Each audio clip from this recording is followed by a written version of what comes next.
শুভ সকাল বন্ধুরা। নদিয়া জেলার ছোট্ট একটি গ্রাম থেকে আমি পূজা। তোমরা কে কোথায় থেকে আমার ব্লগটা দেখছো প্লিজ কমেন্টে জানিও। আচ্ছা, তোমরা সকলে কেমন আছো? আশা করছি সকলে ভালো আছো, সুস্থ আছো। নতুন আরেকটি ব্লগে তোমাদেরকে সাথে নিয়ে শুরু করলাম আজকের দিনটি। আর আমার বন্ধুদের কাছে আমার অনুরোধ রইল ব্লগটা স্কিপ না করে পুরোটা দেখার। তো চলো ব্লগটা দেখতে থাকো। সকালে ঘুম থেকে উঠে মোটামুটি কাজগুলো করে নিয়েছি। এবার আজকে মেয়ে বায়না করেছে চা খাবে।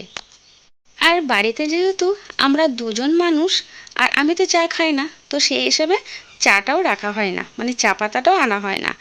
তো বেশ গেল মাসে আমার মা আসার কথা ছিল, তাই চা পাতা একটা এনে রেখেছিলাম ছোট থেকে। তো মেয়ে বলছিল মা আজকে একটু চা করো, দিদুন তো আসবে না, চাটা করো। তাই ভাবলাম না, ও বায়না করছিল চা খাবে বলে অনেক 3-4 দিন ধরে, তাই আজকে ওকে চাই করে দিলাম। তো বাড়িতে দুধ পাউডার ছিল, তাই ওকে দুধ চা করে দিলাম। আর আমি তো এমনিতে চা খেতে ভালোবাসি না, একটু ঠান্ডা লাগলে তাহলে একটু লেবু চা করে খাই। তাই আমার জন্য একটু লিকার চা করলাম লেবু দিয়ে, আর ওকে একটু দুধ চা করে দিলাম।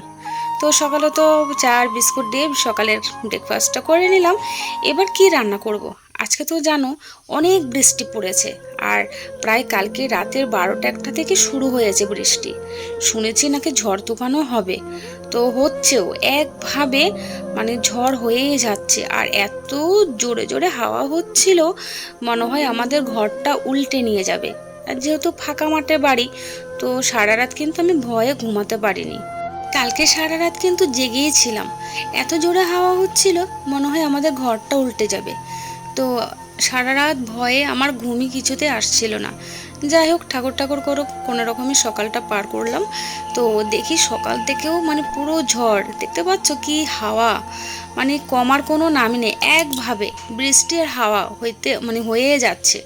আর বাইরে তো দাঁড়ানোই যাচ্ছে না, এরকম একটা অবস্থা।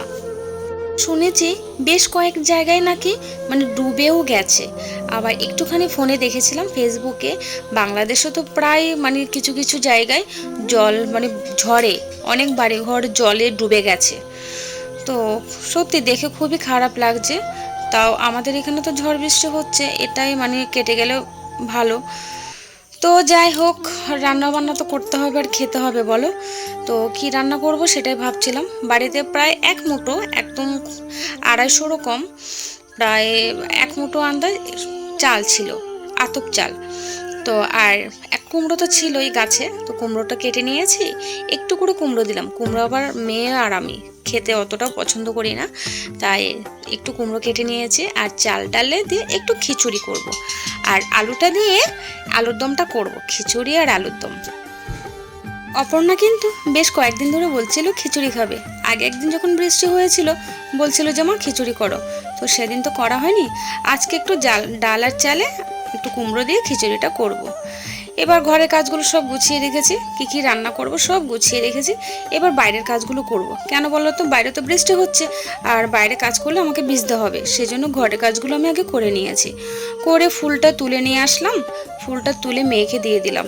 এবার ঠাকুর বাসনটা মেজে ঘষে ধুয়ে রেখে দেব। তারপরে অপর্ণাকে স্নান করিয়ে দেবো, ও বসে বসে ঠাকুরটা দিয়ে দেবে। এদিকে দেখো কি হাওয়া হচ্ছে, মানে আমি তো বাইরে বসতেও পাচ্ছি না যে। তাও কোনো রকমের থালা বাসনগুলো মেজে ঘষে নিলাম বৃষ্টির জল দিয়ে। আর জল তো আসছে না, টাইম কলের জল 2 দিন ধরে। তো বৃষ্টির জলটা অনেক ভালো করে ছেঁকে নিয়েছি, প্রথমের জলটা ফেলে দিয়েছি, পরে পরিষ্কার জলটা নিয়েছি। তো আপাতত বৃষ্টির জলে ধুয়ে নেব, পরে আবার কল থেকে জল এনে আবার ভালো করে ধুয়ে নেব। তো এই বৃষ্টিতে আমাদের একটাই সমস্যা, মানে জল আসে না। আর তার থেকে বড় কথা হচ্ছে যখন মানে বিদ্যুৎ চমকায়, তখন আমার আর মেয়ের মানে জীবনটাই মনে হয় বেরিয়ে যাবে, এতটা পরিমাণ আমরা ভয় পাই। যেহেতু একা থাকি বাড়িতে আমি আর মেয়ে, তো আরও মাঠের পাশে ঘর। কালকে রাতে যখন ঝড় হচ্ছিল না, মনে হয় আমাদের ঘরটাই উল্টে যাবে, এরকম অবস্থা। তো ভয়ে ভয়ে রাতটা কাটালাম। আজকের দিনটাও ঠাকুর ঠাকুর করে যদি পার করে দেয়। শুনেছি আজকেও ঝড় হবে, তো কখন কমবে সেটা কিন্তু বুঝতে পারছি না এখনও, কারো কাছ থেকে শুনতেও পাচ্ছি না, তেমন কেউ নেই। তো আজকের দিনটাও যদি তাড়াতাড়ি ঝড়টা কমে যায় তাহলে কিন্তু ভালো হবে, এই আর কি। তো আমি এদিকে রান্নাবান্না বসিয়ে দিলাম, আর এদিকে মেয়ে আমার স্নান করে পুজোটা দিয়ে দিল।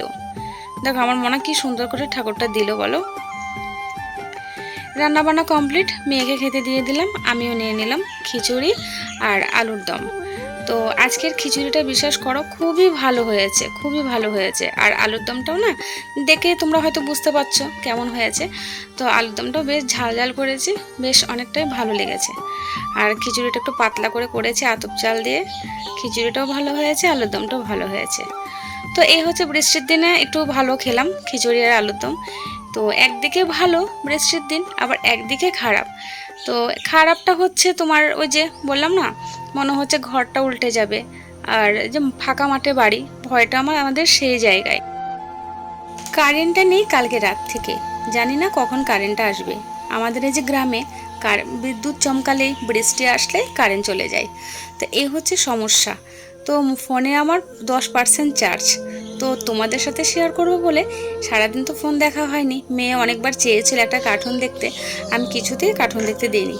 কারণ এই যে বিপদ আপদ আছে না, আর তাছাড়া একটু একটু ভিডিও করব তোমাদের সাথে শেয়ার করব সেই জন্যে। তো রাতের বেলা রুটি করলাম, রুটিটা করার দুপুরবেলা খিচুড়ি একটুখানি করেছিলাম, মা মেয়ে দুজনে খেয়েছি। তো ওখানে আলুর দম একটুখানি আছে, তাই রুটিটা করব, করে আমি আর মনা আলুর দম দিয়ে আর রুটি দিয়ে রাত্রে খাবারটা খাবো। তো বন্ধুরা, প্রতিদিনের মতো তোমাদেরকে একটা কথাই বলবো, যদি ভিডিওটা তোমাদের একটু হলেও ভালো লাগে, প্লিজ আমার ছোট্ট পরিবারের সদস্য হয়ে আমার পাশে থেকো, আমাকে একটু সাপোর্ট করো। আর যারা অলরেডি সাবস্ক্রাইব করে দিয়েছো তাদেরকে অসংখ্য ধন্যবাদ। আর যারা এখনও করনি, প্লিজ আমার চ্যানেলকে সাবস্ক্রাইব করে দিও। আর আমার ভিডিওতে যদি কোনো ভুল থেকে থাকে সেটা অবশ্যই কমেন্টে জানিও। এদিকে দেখো রাত্রেবেলা খাওয়া দাওয়া করে নিয়েছি, এবার থালা বাসনগুলো মেজে ঘষে নেব। হ্যারিকেলটা জ্বালিয়ে নিয়েছি। তো হ্যারিকেল একটুখানি তেল ছিল, তেল অল্প, জানি না কতক্ষণ জ্বলবে। তো তেলটা দিয়ে হ্যারিকেলটা জ্বালিয়ে খাওয়া দাওয়াটাও করলাম, রাতের কাজগুলো করে নিয়েছি। এখন বৃষ্টিটা একটু কম আছে, তো করে নিয়েছি। এবার দরজাটা আটকে দেবো, থালা বাসনটা রেখে মা মেয়ে দুজনে শুয়ে পড়বো। তো জানি না ঘুম আসবে কি না, কারণ বাইরে যা ঝড় হচ্ছে মনে হয় ঘরটা তুলেই নিয়ে চলে যাবে, এই আর কি। তার মধ্যে কারেন্ট না থাকলে জানো তো বিশাল ভয় করে। তো দেখি কি হয়। আর চলো, ব্লগটা অলরেডি অনেকটা বড় হয়েছে, আর ব্লগটা কেমন হয়েছে প্লিজ কমেন্টে জানিও। আর একটা কথাই বলবো, প্লিজ সবাই আমাদের পাশে থেকো, সাথে থেকো। তো চলো, দেখা হবে নতুন আরেকটি ভিডিওতে, ততক্ষণের জন্য সবাই ভালো থেকো।